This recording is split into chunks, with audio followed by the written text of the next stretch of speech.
Hello, everyone. How are you all doing tonight? That was mixed, but it is awesome to see everyone here tonight. Welcome to everyone who's joining us online as well. I think most of you know I'm Matt Donovan. I'm the director of the Boutelle-Day Poetry Center here. It is fantastic to have you all here with us tonight. So this is the last poetry reading in what has been an absolutely incredible series through this past academic year. It is such a thrill to welcome Patrick Rosal back to Smith College. Patrick last read here in 2012, and I'm super honored to have him with us here tonight. So tonight's structure will follow the usual format. So Patrick will be introduced by Oliver de la Paz, who I'm also really honored to have join us tonight for the event. After Patrick's reading, he and Oliver will be in conversation, and then after that, Patrick will be signing books right over there at the purple tablecloth. And just come by and say hello, too. I definitely have some words of thanks before we begin. So before we start, I want to thank all of our many alums and donors, as well as the Thomas Day Foundation, for their ongoing support of the Boutelle-Day Poetry Center. Your generous contributions and donations are what make tonight and all of our programming possible, so we are hugely grateful to you all. I also want to thank our co-sponsors for this evening event, which are the Office for Equity and Inclusion, the Department of English Language and Literature, and the Global South Development Studies Program. So thank you to all of the folks connected there.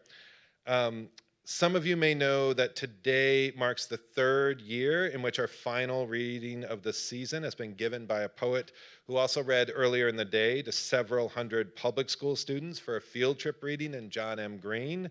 It's become one of my very, very favorite things that we do at the Poetry Center, but it also takes a huge amount of work and planning. I want to offer an enormous thank you to Jen Blackburn, the Poetry Center's program manager and outreach coordinator, for all of her truly countless hours, not just in planning tonight's, all of the events today, but in every reading in our series this year and in every reading ever that we've had. I also want to thank Patrick Rosal, who, as I just mentioned, read to several hundred high schoolers earlier today. It was an amazing, amazing event. This is also the final reading for our intrepid Poetry Center core interns, Kylie and Rhea, who have worked hard all year long to help us produce and promote our events. Kylie and Rhea, the Poetry Center is not going to be the same without you. We're going to miss you so much. Good luck to you and all your endeavors. Thank you. Can we get a round of applause for our interns? Yeah. I definitely want to thank Tom Clytus, who has been streaming all of our events all year long. So if you are watching us online, that is due to Tom. Tom, thank you so much for your help. It is wonderful to have our poetry being broadcast out into the world. I want to thank Northampton's own independent bookseller, Broadside Books, and especially Roz from Broadside back there out in the atrium for selling books at all of our events this year and every year. In this moment, obviously, independent booksellers are more important than ever. So please support your local independent bookseller. And lastly, I want to thank all of you for attending our poetry readings. So we recently did a tally of our audience numbers for our events and learned that since the fall of 2020, we have had more than 11,000 attendees at our events. That is an absolutely staggering number. And I could go on and on about what I see as the value of poetry, and if asked, my English 112 students might tell you I do exactly that on a regular basis. They may or may not add the phrase ad nauseum as well, and that's totally fine. But like I said, I could say things about why poetry matters, but it would appear very, very happily that I'd be preaching to the choir. And it is no small thing to teach somewhere and to be part of a community where poetry actually matters, where people turn out in large numbers over and over again to hear writers using language to forge meaning and resist and better understand this deeply messy world, or just create really strange and lovely composites of words. So as we close out our reading series for this academic year, my last words of gratitude are for all of you. Thank you, thank you, thank you so much for being here and for your support of poetry. So speaking of English 112, the QR codes will be posted at the end. You know what to do. And speaking of poetry lovers of Smith and the wider community, I just wanted to give a quick sneak peek of what's coming in the fall. Gabby Calacaresi will be kicking things off in September.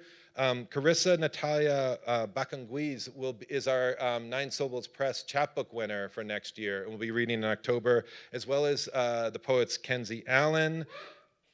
Yes, exactly. I feel the same way. Patricia Smith will be here.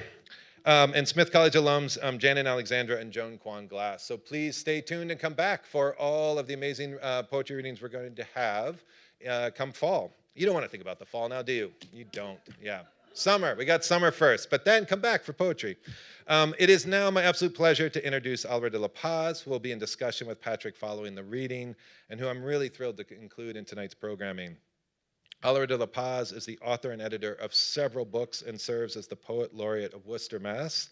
His latest collection of poetry, the Diaspora Sonnets, was published by Live Right Press in 2023. It is a spectacular book. I highly recommend it. That collection was a winner of the 2023 New England Book Award and was longlisted for the 2023 National Book Award. He is a founding member of Kunaman and teaches at the College of the Holy Cross and in the low residency MFA program at BLU. Please welcome to the podium Alvaro de la Paz.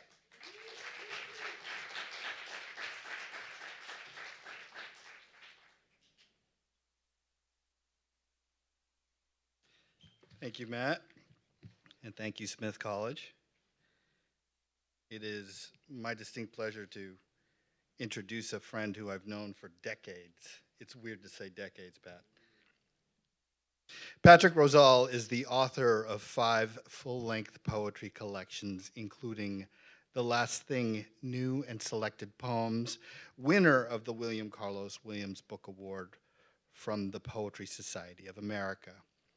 He currently serves as inaugural campus director of the Institute for the Study of Global Racial Justice at Rutgers-Camden, where he coordinates the programming series Occasions for Gathering and Quilting Water, a 5-year public art project collecting interviews about water from around the world. He is also distinguished professor of English, teaching courses on poetry, performance, improvisation, collaboration, and community art. He has received fellowships from the John Simon Guggenheim Foundation, the National Endowment for the Arts, the Fulbright Research Scholar Program, and the New Jersey State Council for the Arts. Residencies from Civitella Ranieri, a Lannan residency in Marfa, Texas, and the Atlantic Center for the Arts. He is a co-founding editor of Some Call It Ballin', a literary sports magazine. But now about his poems. Patrick Rosal does not merely write poems. He excavates them from the earth's oldest drumbeats, from the bodies dancing in diaspora, from the bones of those who dared to sing across oceans. His poems are forged in migration's heat, sharpened by the friction between what is lost and what refuses to disappear. His is a lyric that knows both the wound and the music of survival. Rosal's poetry crackles with the pulse of memory made physical, memory with blood in its teeth and a baseline in its hips. He is as likely to invoke a breakdancer spinning into a fire as he is to call forth a Spanish galleon ghosting through the centuries. He moves fluently through histories, both personal and post-colonial. Each poem a kind of testament, at once bruised and jubilant, raw and sanctified. He is a witness, but not a distant one. His poems bleed, they weep, they shout, they praise, they remember. Please welcome Patrick Rosal.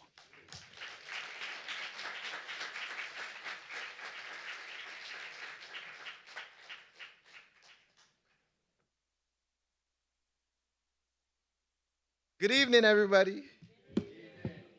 It's really so nice to be here.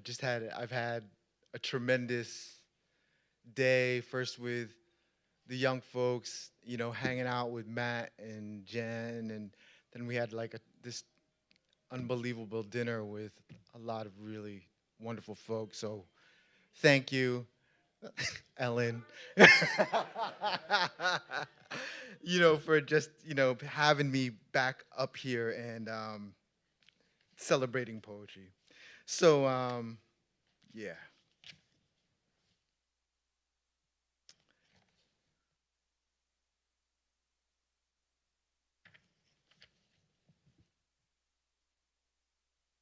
When Prince was Filipino, like Prince, like the musician. It was 1983. I was 14 years old the night Charmaine Makaiyak led me in secret to the basement kitchen of St. Matt's Cafeteria. She put her lips on my left earlobe and soft sang two choruses of Prince's Do Me, so I might finally learn how to slow dance right. Was it winter? Because the prettiest sophomore at the annual Filipino Family Gala took my hand and an icy wave climbed up my banks. A blizzard wind shook both my alleys and all my leaves fell off my trees. What's a bony, floppy-haired boy back then to do but keep his eyes wide open, acknowledge the tabernacles of silence built above him, and then open his arms to enter the thick religious mist of grape hairspray that surrounds the girl who is about to kiss him? Every once in a while, it is good to remember there was one February of the last millennium when Prince was Filipino, just like me. 5'2" in big heel shoes. He sang so good and played every instrument. All the rumors we wanted to believe. He was our Ecclesiastes and nasty, our funky future, our unrepentant, sweet, and sinful serenade. While all the grown-ups spazzed out to Laura Branigan. See, the old front row laughed at that. Charmaine and I convened in the dark, tearing at the seams of rayon to study the country that history hid inside us. Every time we shifted our hips, we killed another century. By August, they'd pop Ninoy in the skull and drop him bloody on the tarmac of Manila International, so we slow jammed and sucked each other's lips under the fat dazzle of a disco ball. Dawn and dusk, I watched both Jersey skies turn purple. Okay, Prince was never Filipino, but I was never very American, even when I was one of two horny kids trying to get back to where our parents' tropics first burned. And so what a lucky bum I was when Charmaine snuck me into the room where custodians kept all the fire. I held her until the sun bumped through and the heavens swelled the color of a busted left eye socket. Before you could type your name in light to find where in the world your body was hype, before fiber optic, before we got Terrachomp, before we hired a machine to count the hits. A girl let me hook one finger into the loop of her tight, stone-wash Jordache knockoffs, and I brushed my thumb back and forth over the little mile of sweat-cooled skin hiding under the cropped neon tank top riding up her side. She taught me to move. I never went to sleep. It was 1983. America didn't know what time it was, and neither did we.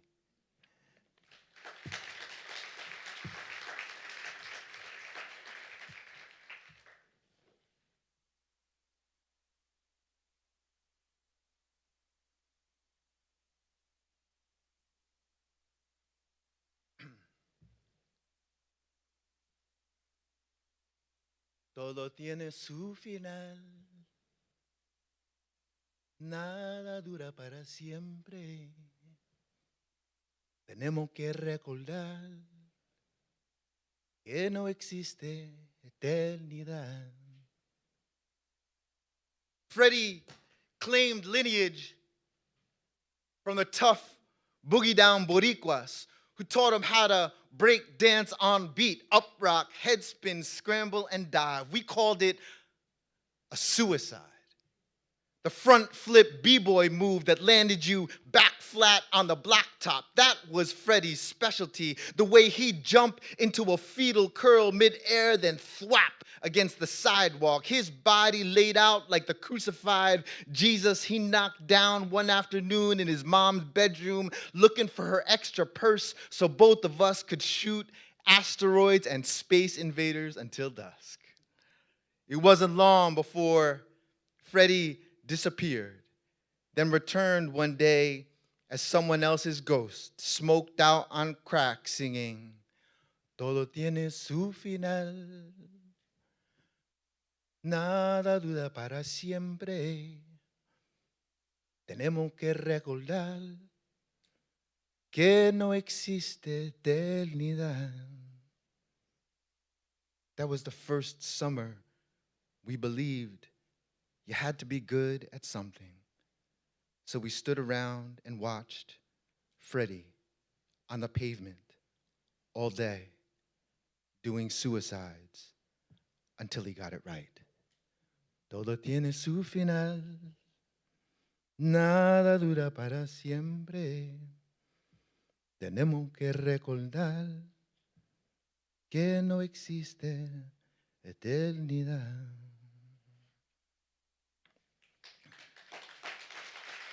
Thank you, guys. So, my parents are from the Philippines.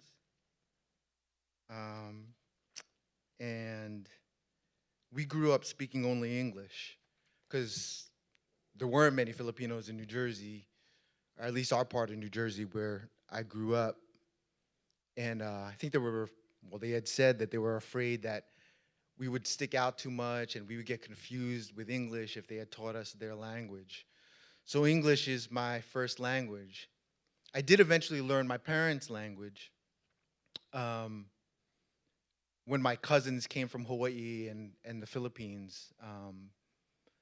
I just kind of started picking it up. But that was my third language. My second language is Spanish because there was so many Puerto Ricans in our neighborhood, and growing up and hanging out and dancing with them, I picked up plenty. And then, of course, I started traveling, so I learned.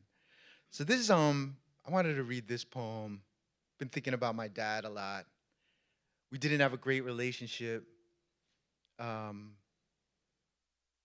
dad was fluent in Spanish, but we never spoke to one another in it.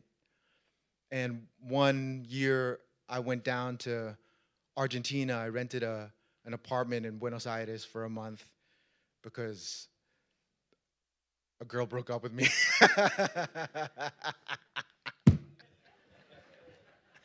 It's the truth. And anyway, so I'm speaking Spanish for a couple of days, and I'm like, I better call my dad just to let him know that I'm okay. And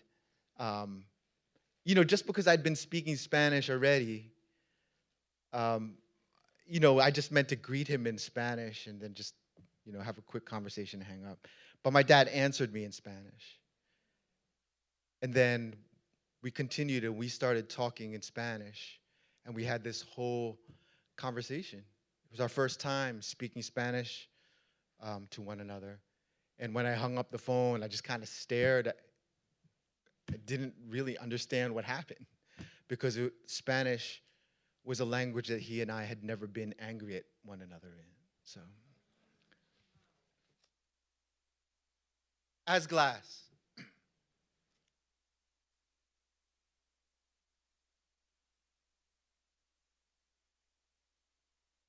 When these sons of Buenos Aires holler in chorus from the muck-blessed soccer field across the street, they're calling to me in the formal idioms their fathers use to ignore the ubiquitous feral dogs and the beggars of Recoleta. I understand just enough to fling back halfway to the park's paved border their summer-toughened leather ball and return to my hard-floor Palermo flat to phone my dad back in Jersey. Papa, I say, tu hijo habla. Of course, at first, he doesn't recognize my voice or even his own name. For I am speaking to him with an affection whose prepositions point in all the wrong directions. But for 6 full minutes, we are unfamiliar with one another's rage. For once, we are laughing at the same time. It's simple.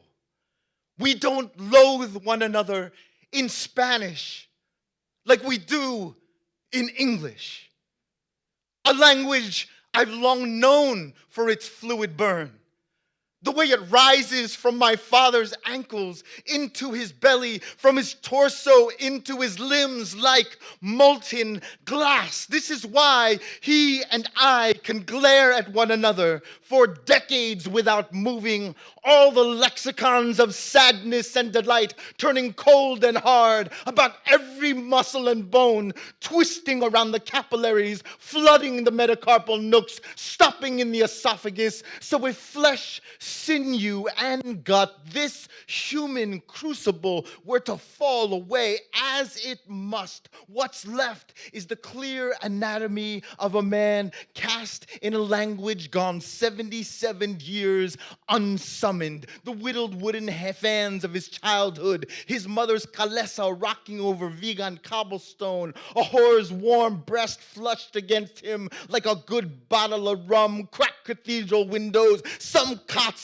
and soup, and all 400 years of horseshit poured hot through his veins, and I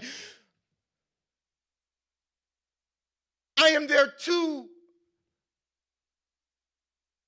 sitting in a chilly apartment in Palermo, listening to the fading howls from the football field, the bold charity of a foreign tongue sweetening the image in my mind of this quickly aging man who whacked me and my brothers silly with his leather belt. And down the street, I can still hear those boys teasing one another in Lunfardo. Maybe they're not too young to despise their fathers. Maybe they can already taste in the prayers they pretend to say before they sleep that petty venom distilling in their mouths, but not today, not in this Castilian. For today, this speech of imperial thieves, this dialect of conquerors, this larcenous parlance, I am taking back as my own, and every word of every tenderness I have failed to speak is already rising through my knees as glass. It is ancient and it is pure. It is not free of bitterness or grief. It is heating my very fingers as I write this. I want to learn to love more fluently, even if it means in English I should shatter into the body of my father.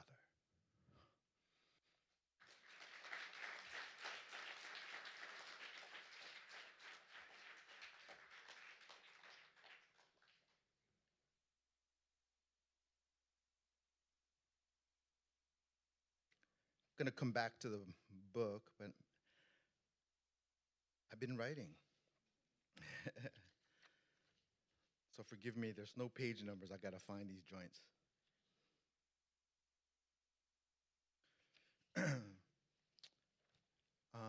Over pandemic,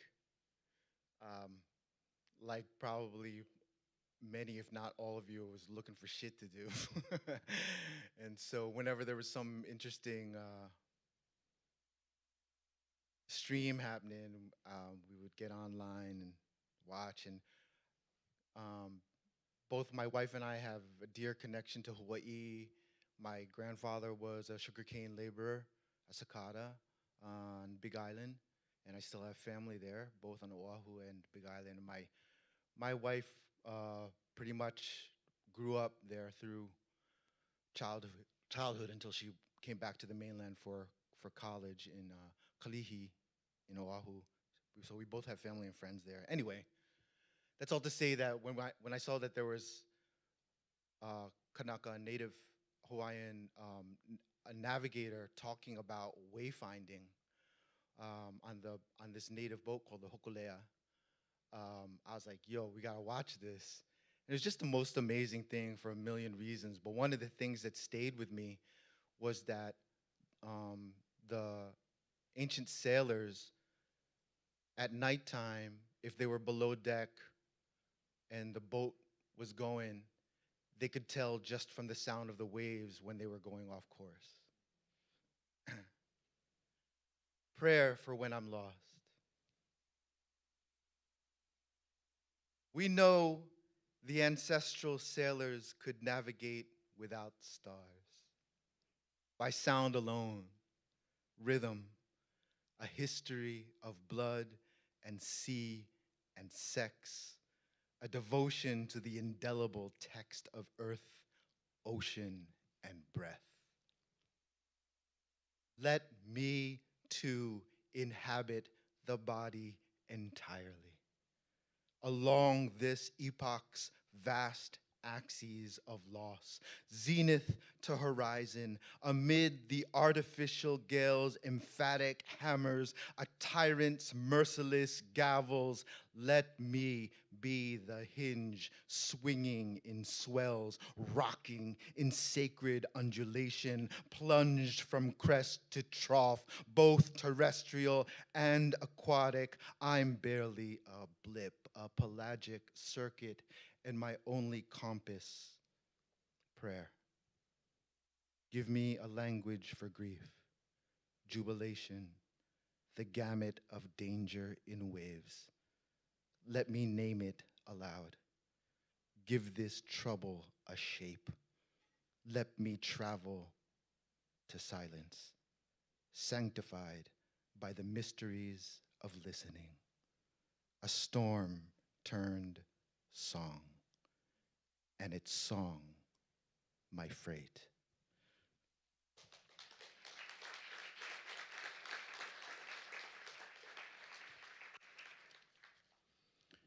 So yo,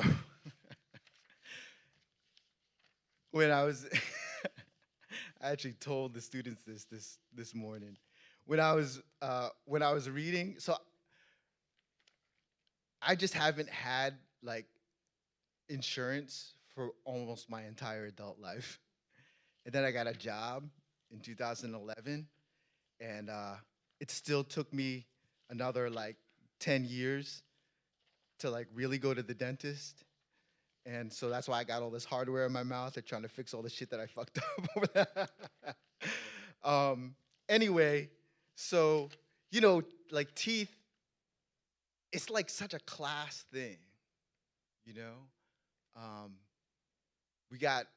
We attach a lot of stuff. If I can't find this poem, I'm gonna tell the whole story and then there's no poem. You know, we attach so much stuff to like how our teeth look, how we smell, and all this. And anyway, it occurred to me that, you know, being 50 years old and having braces wasn't an act of vanity, but an act of desperation to get my health back, you know? So, prayer for us who fail to floss.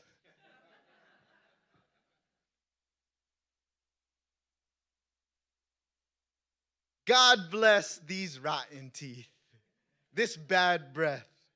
Sacred be the cracked cuspid and gnarly molar. The insides are now yellow-brown, this brittle tombstone blank.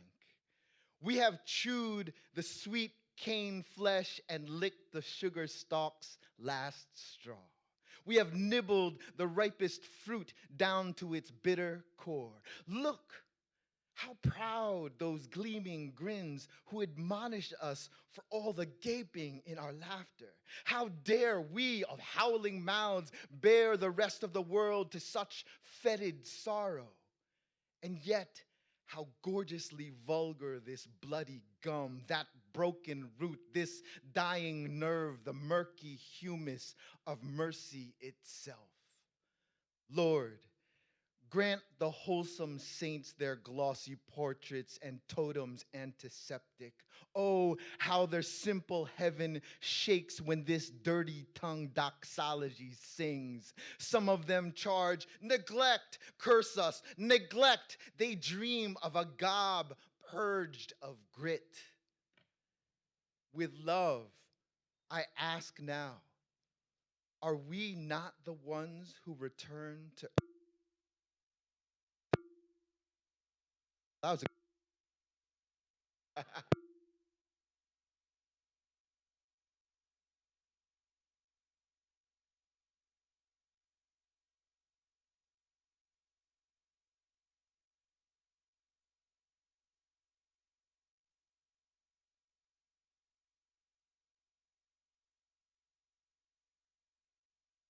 All right. Yep. I was ready to just do it like this because I got a big mouth.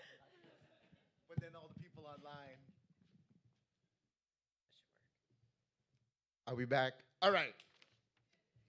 I'll start in the middle of the first stanza.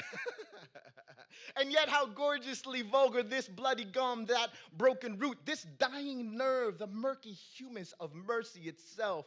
Lord, grant the wholesome saints their glossy portraits and totems antiseptic. Oh, how their simple heaven shakes when this dirty tongue doxology sings. Some of them charge neglect, curse us, neglect.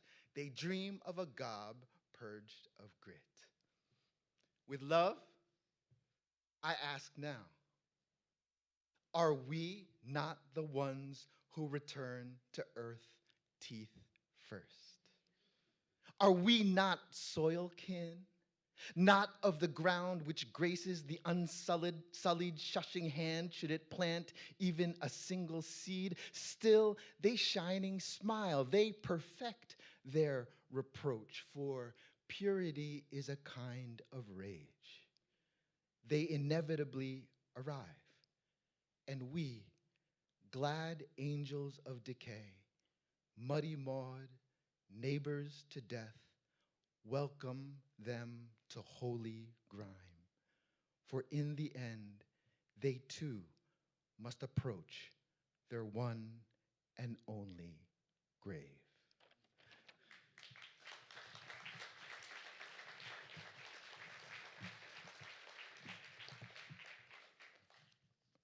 I'm glad these new joints are hitting. Thank you, guys.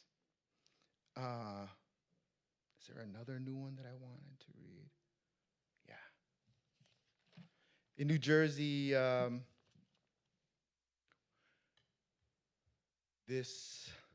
was that?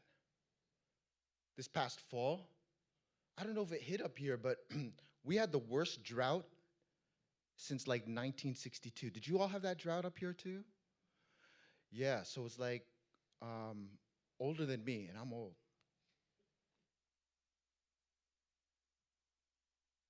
I mean, I moved back to the place where I grew up, and I can hear how the rain is different where I grew up. Anyway, so let me try to find this poem. Are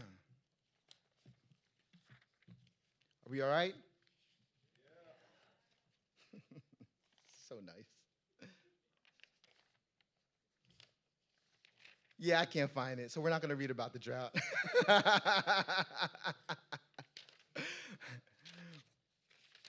We're going to read something else instead.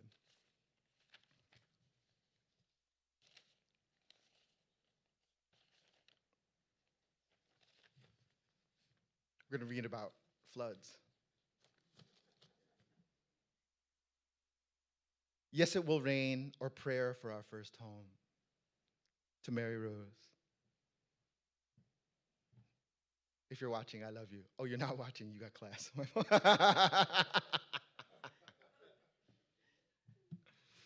We bought our first house together about 5 years ago. Here is our little yard, too small for a pool or chickens, let alone a game of tag or touch football.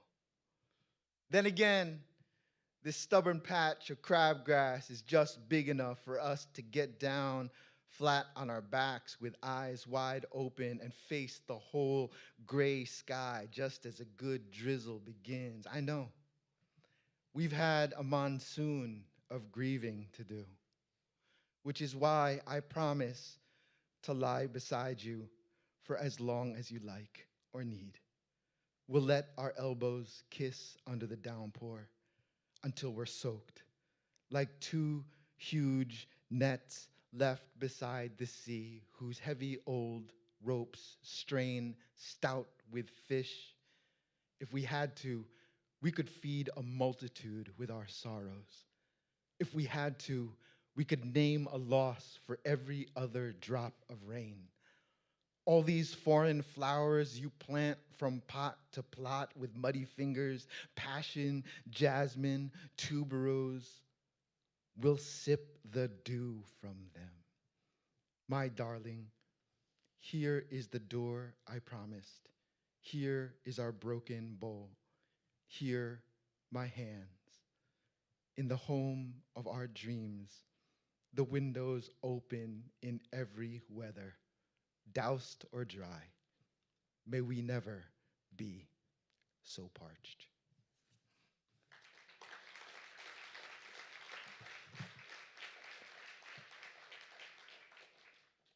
I'm going to read 3 more poems.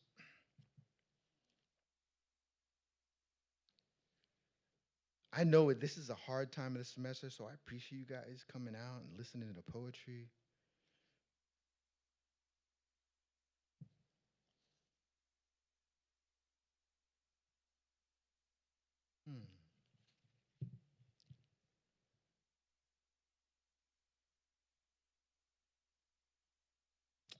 All right, I'm going to read.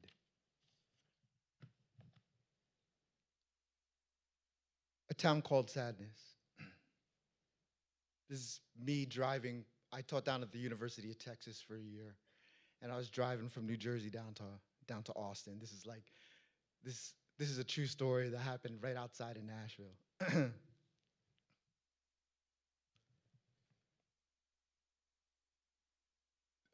A girl had just broken up with me.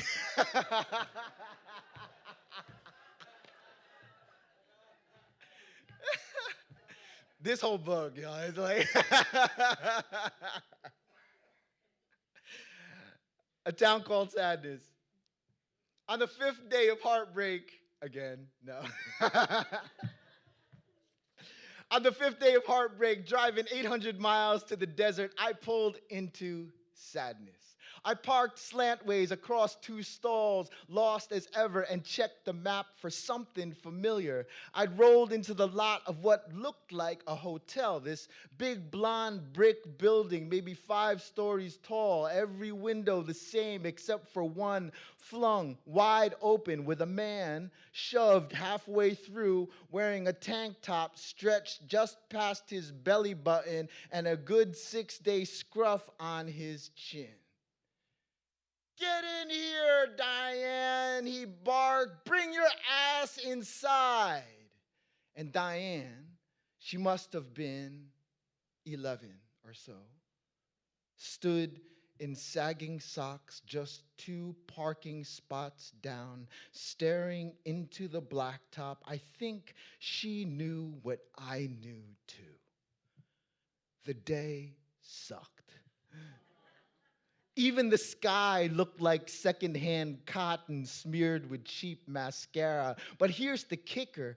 Diane's right fist was shoved inside the bold, bright bell of a big, shiny French horn. Its tubes and curves wound toward her mouth. She'd figured out how not to let it slip from her hip, and it was gleaming so hard. This bad overcast hanging above us all, cantankerous windbag included, conceded some of the day's space to this one hunch-shouldered child clutching a little dazzling galaxy of voluptuous metal. Some of us are lucky enough to arrive at sadness with our eyes open. Some of us are born there with lungs enough to blow. It's as good as any place to put silver to your lips and kiss the world with a blare, even when the world's got it out for you, even if you're wearing knee socks, tore up kicks, and an ill-fitting skirt that isn't designed after the sky. You don't even have to pull it over your head. I wasn't supposed to get my heart broke. I wasn't supposed to muck it up. I wasn't supposed to say goodnight. I don't know why I didn't stay long enough to see if Diane got her ass inside or if she walked away. I like to think she went on blasting the most curvaceous brass passage she wanted to practice all afternoon, daring someone, anyone, to come and drag her back. I dropped my car into gear and sped out onto the highway. I made it to the city limits. I passed the exit for hope. I made my way to the desert. It was just one day, of course, but it was the day I counted myself smart enough to stop in a town I couldn't find on any map. It was the day I got moving soon enough that there was no end to joy.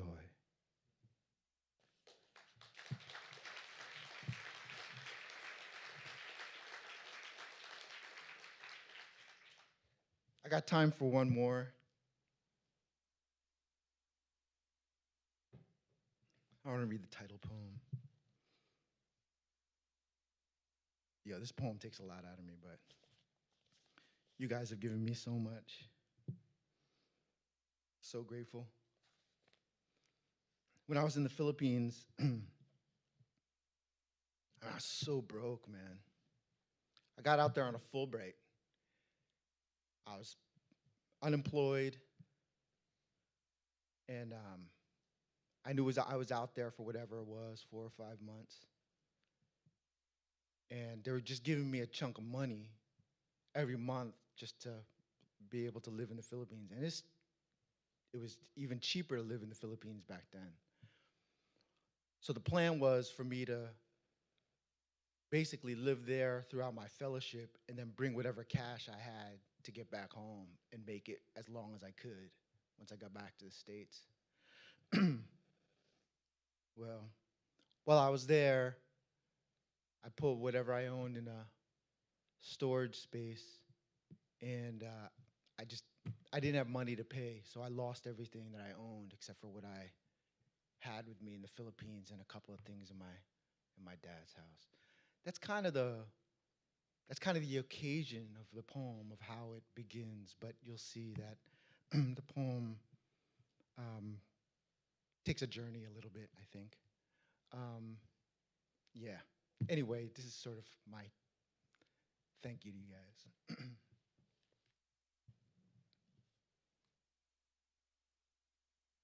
The last thing, or song, for when they take it all away.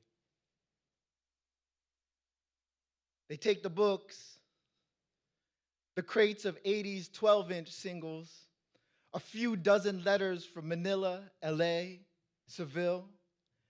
They take my stinky trash can and cracked plastic chair, the rickety plywood shelves, 11 photos of my mother leaving me with one. They take the dim shots of my brother's young faces beside mine. They take away the clean sheets folded among the soiled ones, the hand towels stained with fevers and shit, and official notices of all my debt stuffed in a box with 3 dead flies. Oh, and the tangled brush of a woman whom I loved for 1 whole week, which remembering her makes me lift my hand as if to propose half a prayer or to illustrate the best way to answer a deaf king is to drop a fist on a heavy table in place of blasphemy's last syllable. They take it all from a cold, rented 5-foot space, and when I can't pay, they cross out my name, double shackle the gate, fill every proper form, and price the pitiful lot for the block. They call me to cough up over and over. Say, explain yourself. Shame is like you're made of 10,000 beautiful doors. And every day you try to keep them all from flying open at once. They reach inside and take the boxes of shoes and old shirts, the third-hand scratched up oak desk. I heaved up 20 steps overlooking West Grand Ave with their battalion of metallic hands. They'll take away silence. They'll take away touch. They'll take music too, which is when I'll stand up alone and walk toward you and offer a few fingers for you to lead me to an empty floor and sway. They'll take the light. They'll confiscate my teeth and leave the knives with no handles. They'll take it all away. They take away weeping and take away laughter. Not last to go are the goats, as if I could forget the curses. And ha ha, they'll take my eyes and they won't even eat them. They've taken so much. I am standing now somewhere at the end of a road which leads to a beach beside a sea that a million ghosts keep crossing, leaving everything I once had, everything I've become, everything electric in a muscle to make one minuscule move again toward the beautiful, in that wacky wandering, in that bloody path, in that smoky inventory of a quarter century, in that ambling, in that sprint toward every gorgeous living thing, no matter how tortured or peaceful I am going. I am almost completely gone. I am stepping away. Watch me as I leave the forks. I leave the hammers. I leave the bones. I am left with love. I leave the boiled coins, the thin shells of swans. I am left with love. I leave the latches and bolts open. I am left again and again with love. I leave and I leave and I am left again and again, and I can't seem to shake it. The rage leaves me and leaves me again and again, and love is all, it is all, it is all that is ever left. And today, I am blessed.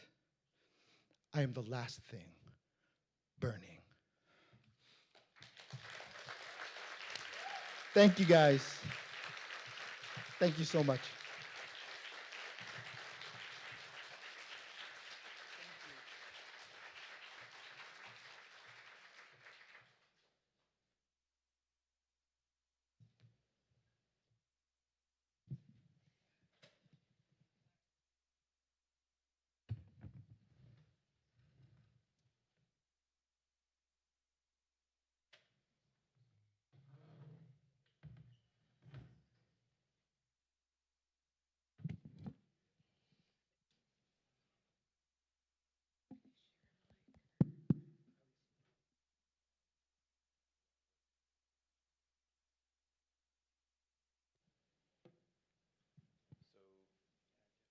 So I'm going to give you both mics. This is the one we think is working. But they both seem on right now.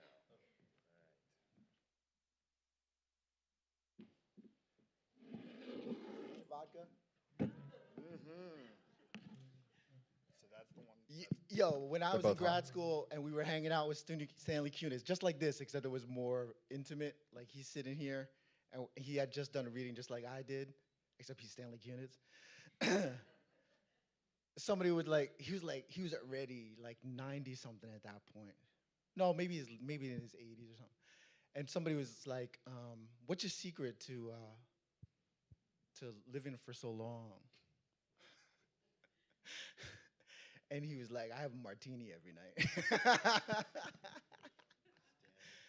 So Oliver's gonna live until he's 150 because Patrick's gonna outlive us all. That was a wonderful reading. Thank you, And brother. it's so great to hear your new work. Thank you, man. I'm so excited for this. So I told you that I'm gonna ask you some weird questions. Um, Here's the first weird question. When you write, whose ghost hovers over your shoulder? Wow.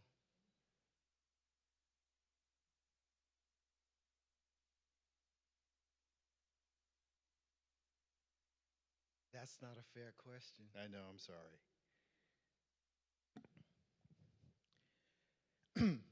It's not one. It's not one. Yeah.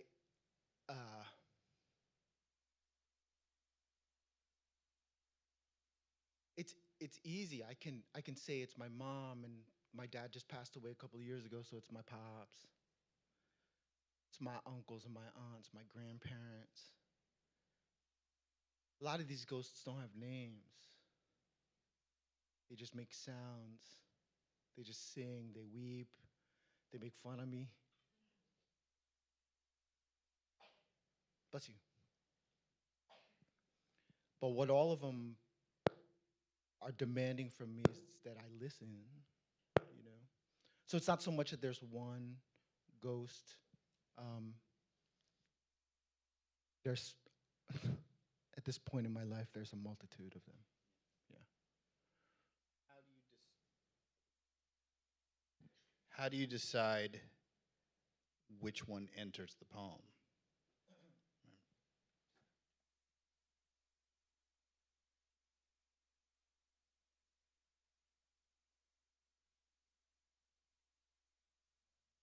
We'll just go back and forth. I want to. Oliver's being only half funny. I'm not. I know, but at the risk of, sounding weird myself, it's a literal question for me. The idea of a ghost in the room while I'm thinking or making or praying or dancing, for that matter, is quite literal for me. And so I just wanted to clarify that for people, that we're not talking in jokes or figures, but in a kind of actuality that borders myth and reality, I know that Oliver understands that. I know he certainly understands that about me, and I understand that about him. And whether or not other poets use that language to describe spirit, that it's a language to describe that. So yeah, I'm lucky to be haunted so much. But it's only been in maybe the last 10 years of my writing life that I have counted that haunting as a kind of a blessing, That they're teachers, man. They're teachers. They come and they visit. They ask how I'm doing. They're tricksters. They lie to me. They make me sharpen my wit so I have to be the one to figure out whether or not what they're saying is true or not. And one of the truth-telling tools of the poem is the music. It's the music is the discernment between the bullshit and their singing. And I'm glad that you brought up music, because I know that you're a musician. I know that music is such an important part of your life, that you went to school for music, that you compose music, that you perform music. And what I want to ask you is, how does your music strike the balance between praise and protest? And also, all musicians know that silence is a really important part of music. What role does silence play in your own music? What was the first one? the role that music plays in the idea of praise and protest for you.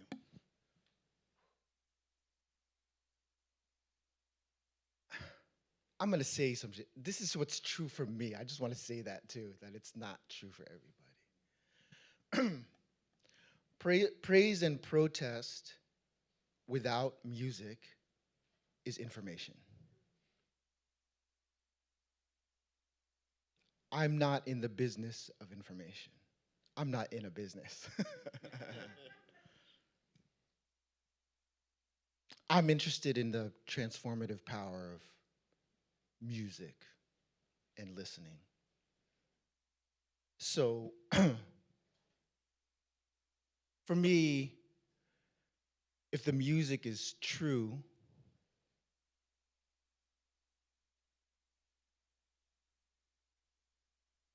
balance is a good word. Ralph Lemon, anybody interested in his work at all? Ah, y'all.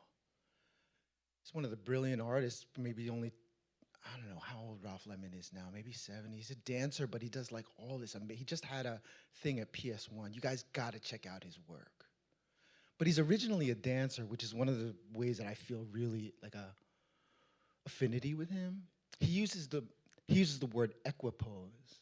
And I love that because it invokes the dancer and my life as a dancer. And I feel like music has to have that kind of equipoise. And then whatever the mode, whether that's praise or protest or lamentation or blasphemy, that it's going to take care of itself if the music is true. And to your second point about silence,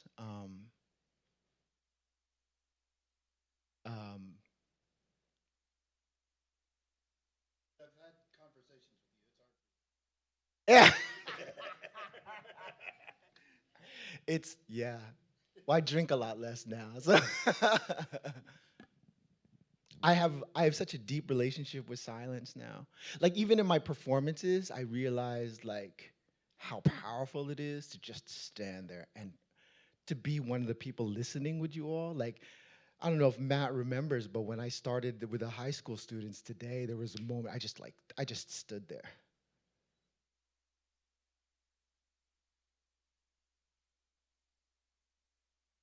And how incredible to not be or to mitigate me being the one and allowing all of us to be listeners together. There's something about that. And a lot of performers are afraid of that. Teachers are afraid of that. Our social lives are afraid. Let's just sit here and be like, silence, kind of incredible. And you actually can't have music without silence. You can't have funk. You know, funk is like syncopation, which means that where you're expecting an emphatic expression, there's a silence. The rumba clave, you know, it displaces that third note of the clave by just one subdivision. Ga, ga, ga, ga, ga, ga, ga, ga, ga. It just gets stinky and good and unless that silence is there to precede that third note, it's not the same funk, you know? So it's, you know, like silence is a compositional tool. It's also the place where the ghosts come in. So you gotta let them in, you gotta give them space.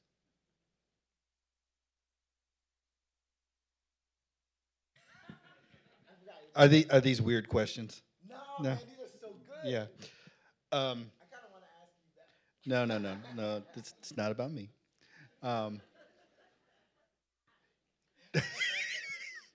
I've known Patrick for over 20 years, and you know we get confused for each other all the time, and we look nothing alike.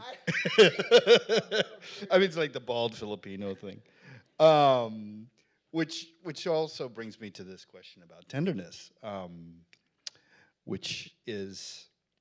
I think it's crucial. And I think, you know, knowing your work for so long, I think that your tenderness has been refined, right? The way you express or you talk about tenderness has developed, has grown, and can you talk about tenderness as maybe even resistance, like a type of resistance, in the way that your poems have sort of grown through tenderness towards an understanding of how tenderness is also a force?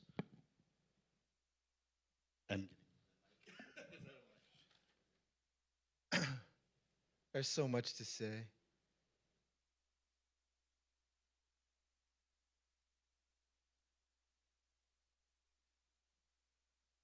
Yeah, I'm thank you for, as a friend, for witnessing that journey.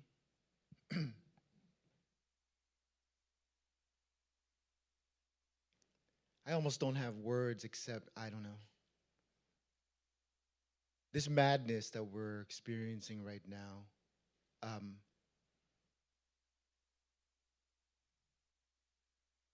I know it. It's I couldn't draw the blueprint for you, but I know it. Because that same blueprint wanted to build something inside of me. The foundation was already there. Put up the skeleton, was ready to put the drywall up and everything.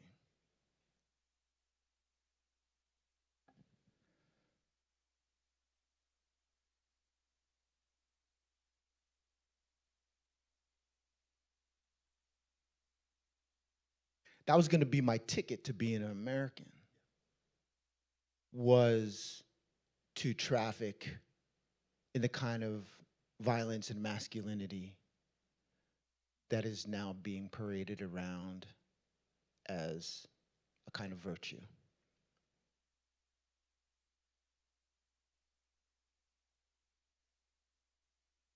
Man, when I came to poetry, my mom was dying. Like dying. What a time to start to learn how to really speak. What a time to be taught to let the music of a language lead you to say something that you might not otherwise say.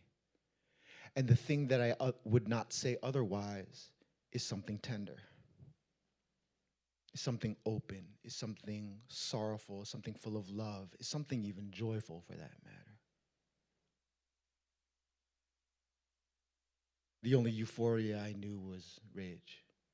That's not true. I was able to channel it into dancing and a couple of other things. But it was poetry that arrived when I was saying goodbye to my mom. And it's not like a switch that you flip, you know? It's like this long exploration of like just the nature and the slipperiness of language, how hard it is to say or give an image to like sadness or gratitude or affection.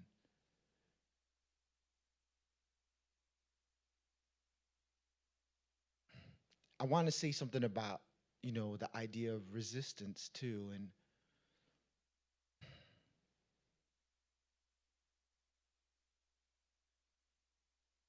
I have to look at myself openly enough to recognize the structures of violence, of rage, of refusal of intimacy, of refusal of my own death.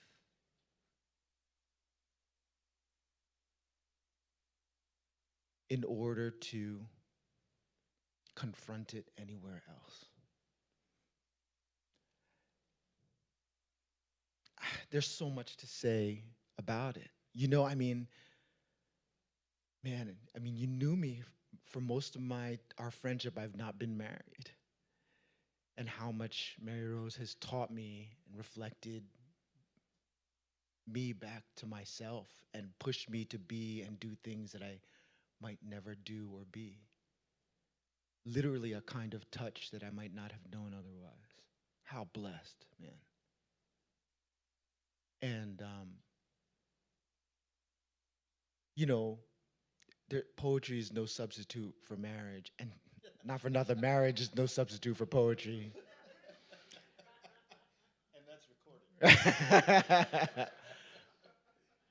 But there's like something correlates in poetry. You are your own other, and so you have to argue with yourself in order to get at.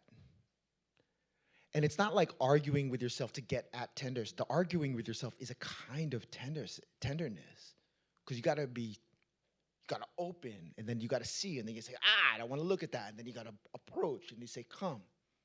And then you say, okay, I come. So, I don't know. Does that make sense at all? Okay. Well, I mean, I think, and again, I think, in knowing you for so long, I think you're much tenderer to yourself, right? I mean, I think that's born of being in this world and in this planet and being around for a while, right? I mean, I think, I see you're much kinder to yourself, but also it's, of course, you're in lockstep with somebody, and I think that makes such a big difference. I think this is my last question, and it's about questions. What questions are you asking yourself as a writer right now? What questions am I asking myself right now? The easy thing, I feel like there's practical questions that I'm asking myself, like, do I have enough essays for a collection of prose? Do I want to write a libretto for a chamber? My wife is a classically trained singer, just beautiful singer, and just like about projects. I know. I don't know if I want to say it because it just feels so not shaped yet, but because I like you guys. I've been thinking. The new poems you might have noticed were prayers, and so I have almost an entire collection of prayers now. My father was a Catholic priest, and I left the church many, many, many years ago. But there's like deep Catholic sensibility inside of me, and so much of what I do approaches prayer, and so I've been studying the church thinkers, a lot of the church thinkers, starting with Aristotle and Plato and going up through, Augustine and Aquinas and some other sort of lesser known ones, and thinking deeply about where is God? What is sacred? What is a sanctuary? How does that relate to language? What's the nature of prayer?